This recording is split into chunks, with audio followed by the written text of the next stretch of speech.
Good afternoon, Farmer Jim here with Meet the Cape Cod Farmer. We're at my wife's farm, Miss Scarlett's Blue Ribbon Farm today. It's April 20th, and it's been a great week at Miss Scarlett's farm. We've had 13 baby pigs born. We've had 150 chicks show up. We've transplanted about 1,200 tomato plants. We've planted high tunnels. We've planted in the fields. And the rain that came last night is $1 million rain. I know that rain was needed by all the farmers on Cape Cod, from Sandwich all the way up to P-Town. There's some great farmers between Sandwich and P-Town, the Crow Farm in Sandwich, the Andrews Farm in Falmouth. Got some good horse farms, Smithfield Farm. We got tons of great farms.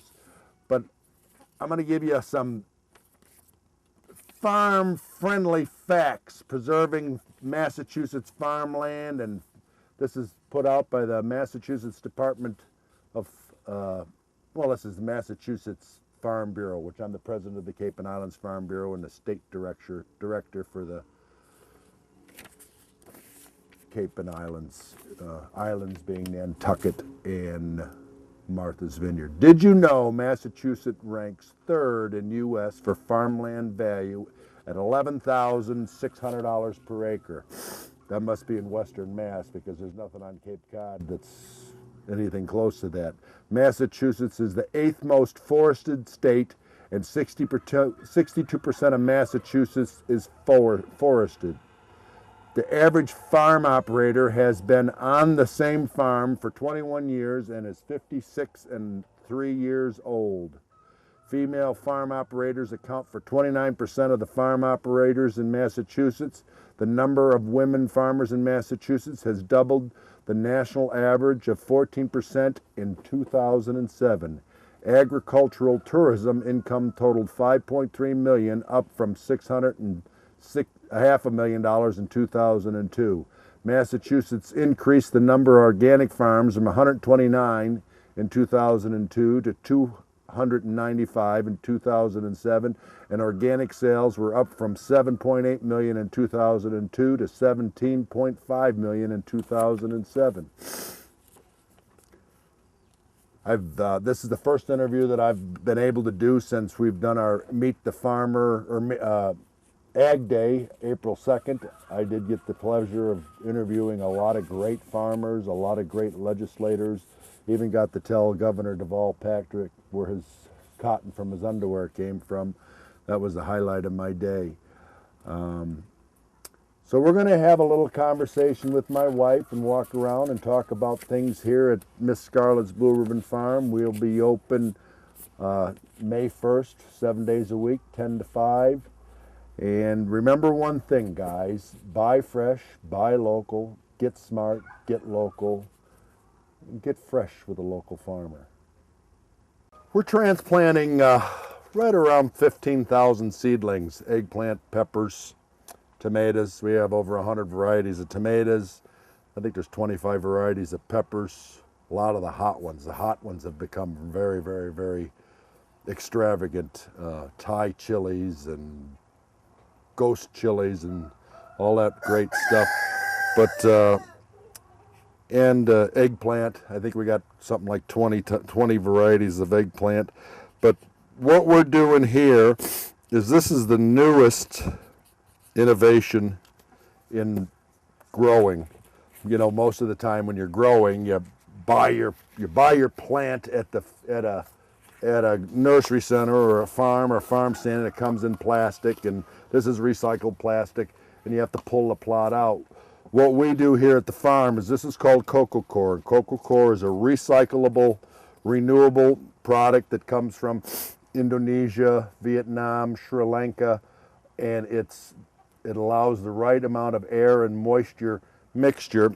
And once you've transplanted it in this, and we do organic, so we'll give it some organic fish fertilizer, we'll transplant it in this, and about May 16th, May 17th, we'll plant this whole plant in the ground, which alleviates a lot of, where you have to pull the plant out, and then you got to pick up the little plastic cups off the ground. But we transplant twice on most of our plants.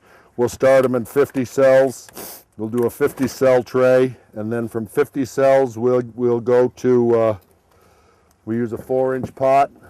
See, my fingers are about wore out. We've done about 1,500 of them in the last day and a half. And we put a little hole in there. You can see the root systems. The roots are nice and white. They got their feather roots. Their feather roots are what you see. Now with a plant, and this is true with trees and everything, as much of a plant that there is on top of the ground, there's that much underneath the ground. So we'll just stick her in there, transplant it. Tomatoes are a pretty tolerant plant. They'll take a lot of abuse. We sometimes get a little rough with them, and sometimes gets a little tiring of doing this. But you know, it's to try to bring Cape Cod and some of the fine restaurants a better product that than they can buy through the local produce purveyor. Not trying to put anybody out of business. We're just trying to do a little better job than the average. We have some great farmers here in Cape Cod. We've got Jeff Deck, Not Enough Acres. We got Jack Stacy over in Dennis. He's all certified organic. He's got hundreds of varieties of heirloom vegetables and things in Dennisport off of Upper County Road. We've got Tim Friery at Cape Cod Organics. He's down the street about 6-7 miles from us on Route 6A. We're in Yarmouthport. He's in Barnstable Village. Here you go, Ryan. So it's getting that time of year. Everybody's ramping up. Everybody's geared up.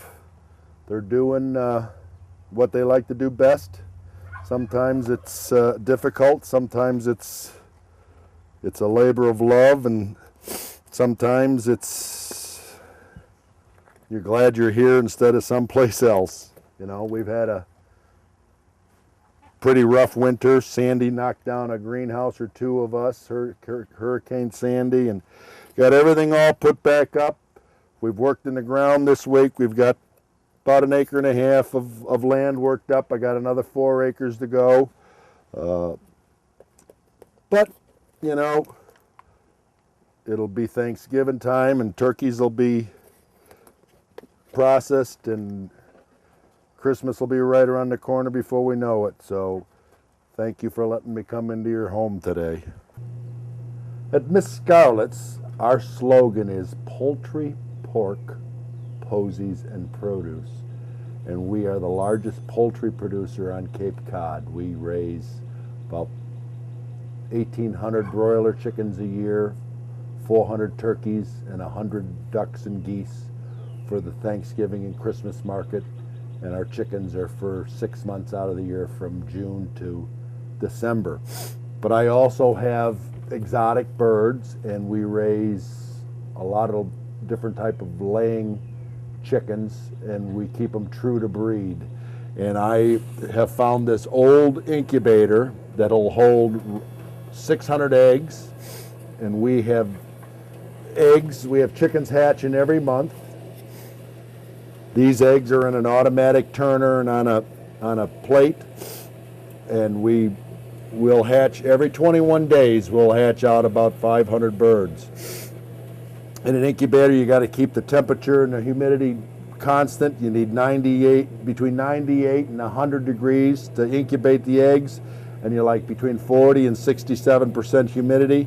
You want a little higher humidity when they hatch, because inside the egg is a membrane that the little chick, when they peep to get through the hole, they'll peep in it to get out. So we perform miracles here at Miss Scarletts Farm, from the poultry, pork, posies, and produce. We grow most of our stuff from, we hatch, we raise, we breed, we grow, we start, and everything is raised right here on the farm, bred here on the farm. So that's my story, and I'm sticking to it. We'll go look at some baby chicks. We raise about 150 little chicks a month, or every 2 weeks.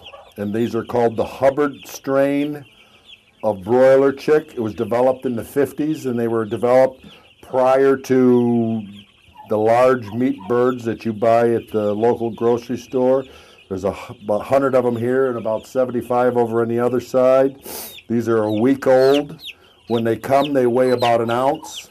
Today, they weigh roughly 6 ounces, and we'll raise them for 8 weeks. And in that 8 weeks, their live weight will be anywhere between 4.5 and 6 pounds. Males weighing more than the females, and we will process them. We are licensed by the state of Massachusetts through the Department of Public Health. We have a processing permit where we can process right on the farm and sell off the farm.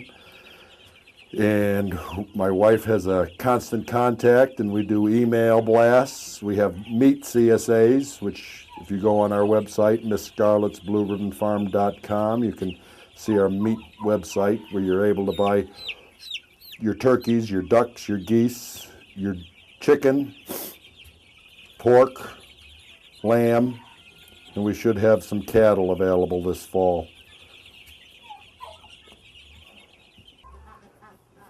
We raise heritage breed turkeys.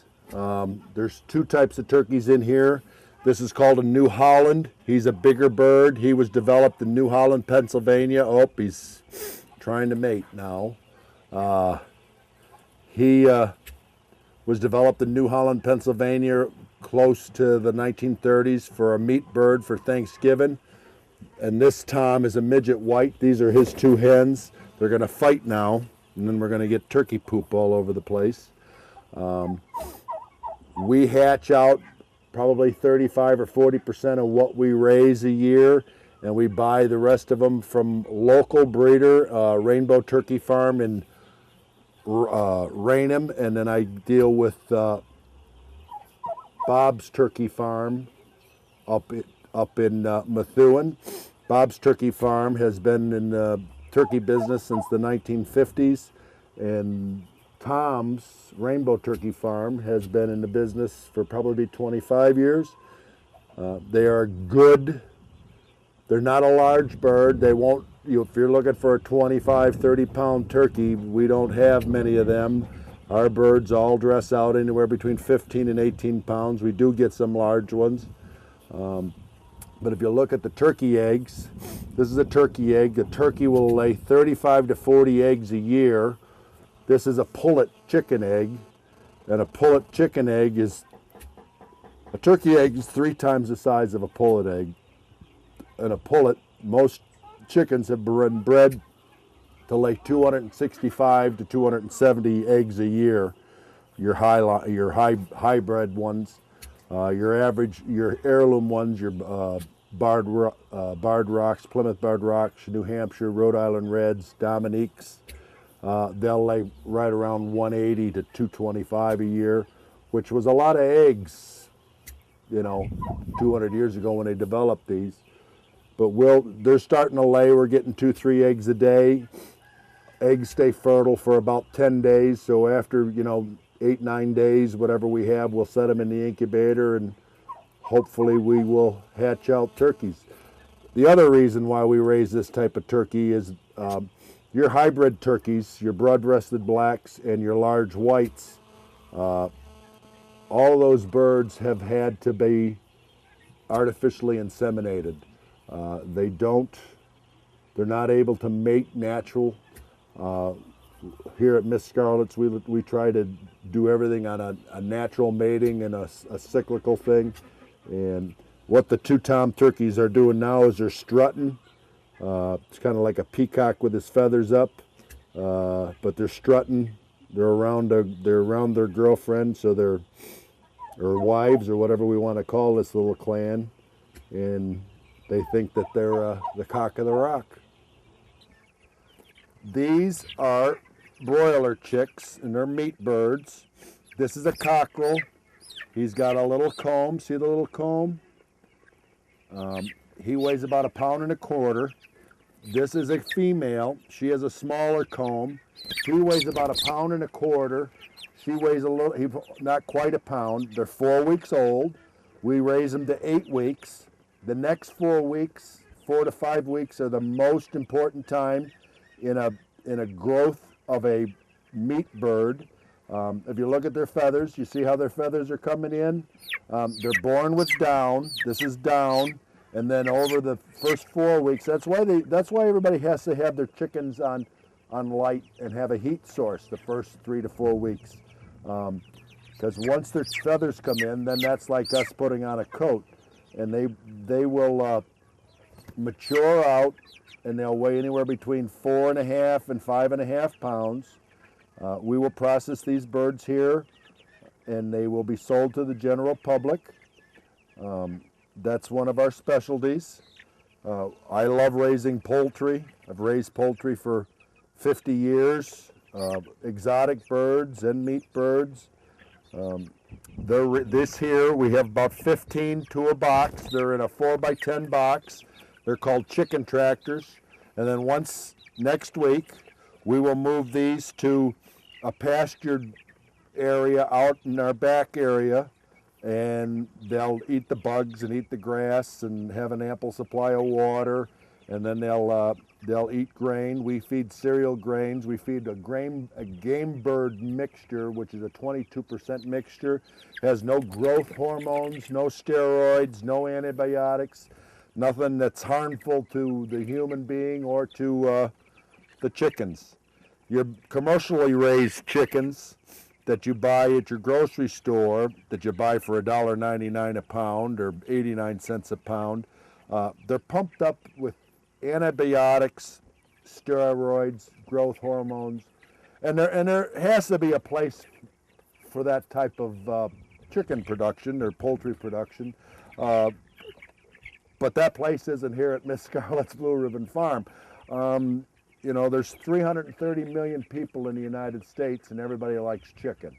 I'm not such a believer that all of the antibiotics and steroids and everything that are put into cow's milk and put into chickens and beef production and hog production are really good for you. There is a place for that. There are a lot of great farmers, good farmers all over the United States and Canada and the world that grow in that type of situation, and they're comfortable with it, and they're doing the best they can with what they have been given to do. But at Miss Scarlett's, we grow in a natural, try to do organic practices the best we can.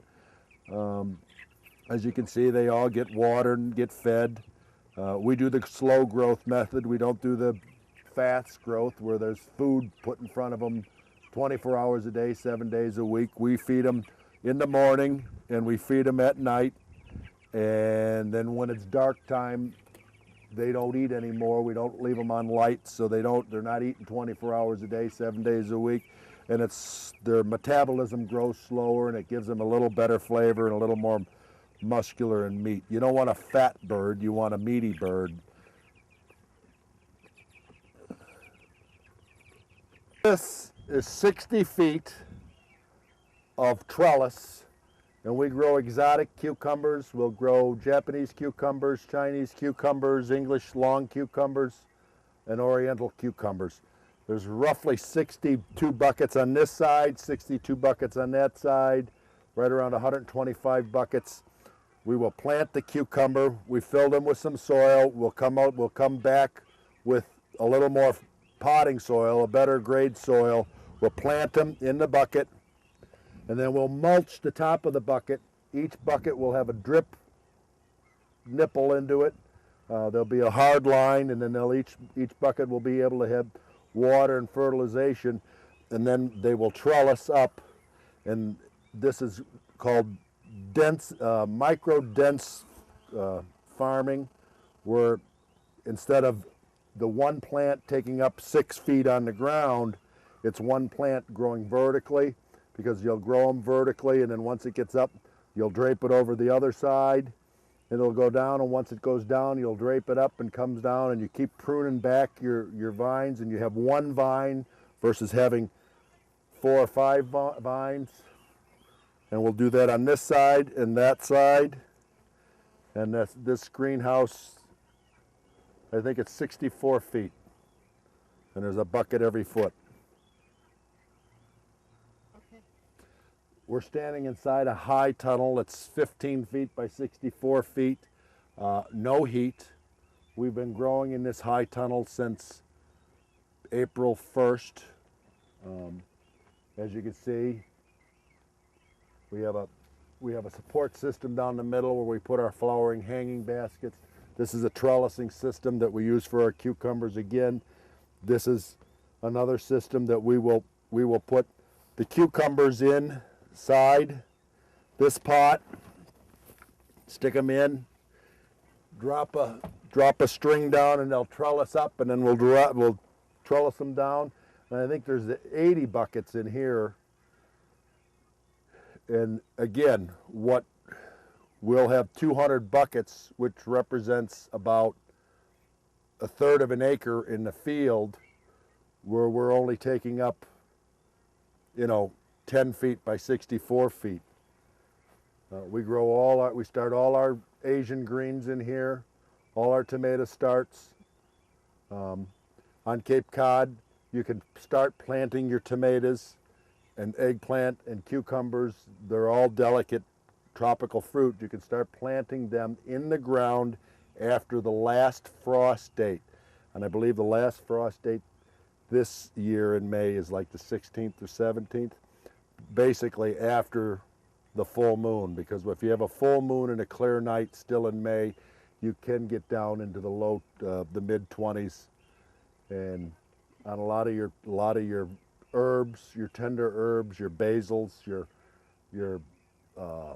basils and celeries, your tomatoes, your cucumbers, your squash, they can take a temperature of about 35 before you do get some crop damage.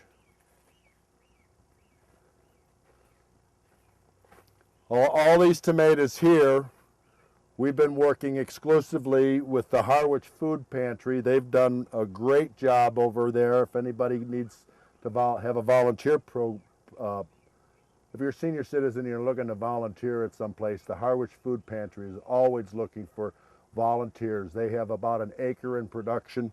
I've been very blessed and fortunate to be able to work with that crew over there, and we've started them 500 tomato plants and 400 pepper plants and cucumbers and squash and eggplant, and all of that product that they grow, they give back to the community. They give back to the people that are having a little hard time. A lot of people are having a hard time this time of year, and it's not that they want to have a hard time, but they're having a hard time, and they don't like.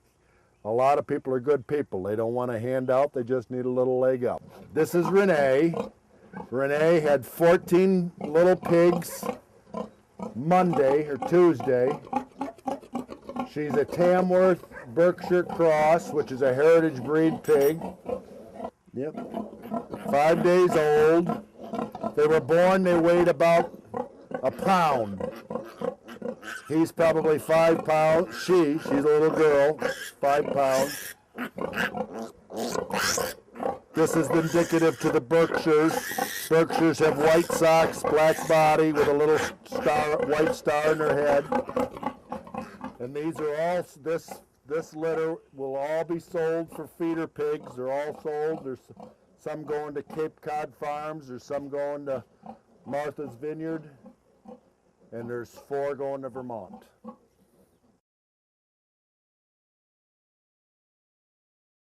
Miss Scarlett, how did you come up with Miss Scarlett Blue Ribbon Farm? Well, that's a great question. I tried to tell people that I am a Southern Belle from Brockton, and it doesn't work because Miss Scarlett didn't live in a 3-decker. So in 6th grade, I had a fabulous teacher. We learned all about U.S. history. The Civil War was a big subject. I read the book, Gone with the Wind, saw the movie, and that was the end of that. So I have continued on with Miss Scarlett, but I need everybody to know, and everybody that has read or seen the movie, that I am Miss Scarlett after the Civil War. Frankly, I don't give a damn, but that's okay. So what are you doing here today in your little greenhouse? My little greenhouse is filled with herbs, flowers, We're opening May 1st, so I'm keeping them warm. We have hangers, as you can see. I've been moving them from one greenhouse to another greenhouse to the high tunnel as it gets warmer. Tonight's going to be a little bit low 30s, so I might put some Rime or something over my basil, but we've got some great colors. Planters, king tut grass, lots of specialty items. I kind of grow what I really love. So I'm here to share that and let folks know what's going on. So I can't wait. So where will they get to see you this year? What you do farmers markets and you have a farm stand, and We're going to be open here at the farm on Route 6A in Yarmouthport every day from 10 to 5, 7 days a week from 10 to 5. Then I'll do Hyannis. We'll do farmers market on Main Street on Wednesdays. Thursdays we'll do Harwich. Friday we'll do Osterville, and Saturday we'll do Orleans. That's going to be plenty. And I've built up a great audience over there, and great, wonderful people in all 4 markets, and I'm really looking to reconnect. We have meat CSAs this year, which we didn't have last year, so there's a lot to be talked about. The only chicken CSA that I know of on Cape Cod, and we're fortunate to have Cape Cod's only Massachusetts state inspected facility, so that's going to be fabulous. I know there's a lot of backyard gardeners are my customers for their own vegetables, but throw in some chicken in a CSA and it's going to be pretty fab.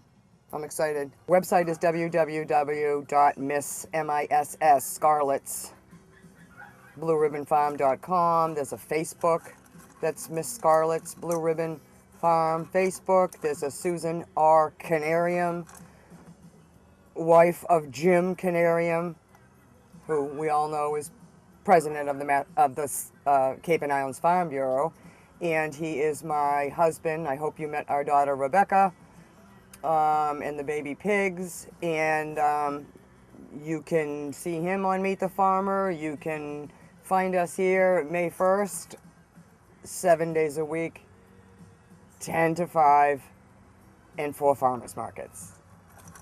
all right, as we end our day here at Miss Scarletts Blue Ribbon Farm with Susan Johnson, my camera and film man, film lady, and person that makes all of my filming complete. I'm sitting here with my daughter, Rebecca James Knieriem. Now, Rebecca, what is it you get to do at the farm? Well, as you see behind us, I get to kick that ball around and play with all the animals and birds. Now, you show animals. What type of animals do you show? Cows. And where do you show them at? The Barnstable County Fair, the Topsails Fair, and hopefully the Big E. You do a couple other little shows too, though. Yeah, I forget what the other one was, though. The Rochester, I think. Rochester. Yeah. And your sister Alex, she showed all over the place. Yeah. She has Charolais cattle, and you have Simmental cattle. And what's the name of your calf? Miss Scarlett. Miss Scarlett. Well, remember one thing. 90% of everything that you do in your life evolves around agriculture. It could be that it's a cup of coffee, or it could be the cream in the coffee, or it could be the paper that you're writing on, or it could be the plastic that your bottle was wrapped up in, because somewhere, someplace, somehow there's a little agriculture involved in it. And I want to thank you very much for letting me come into your home and do this program, Meet the Cape Cod Farmers. We have Eldridge Farm lined up to do. We have ARC, which is Aquacultural Research Corporation in East Dennis. They're the oyster growers lined up to do. We're going to do one of those 2 next week. But before I leave you, I want to let you in on a little secret. The world should buy fresh. It should buy local. It should get fresh. It should get local. And this summer, when you're at a farmer's market or a farm or at the grocery store where somebody's promoting their new product, get fresh with a local farmer. And on the 8th day, God looked down on his planned paradise and said, I need a caretaker. So God made a farmer.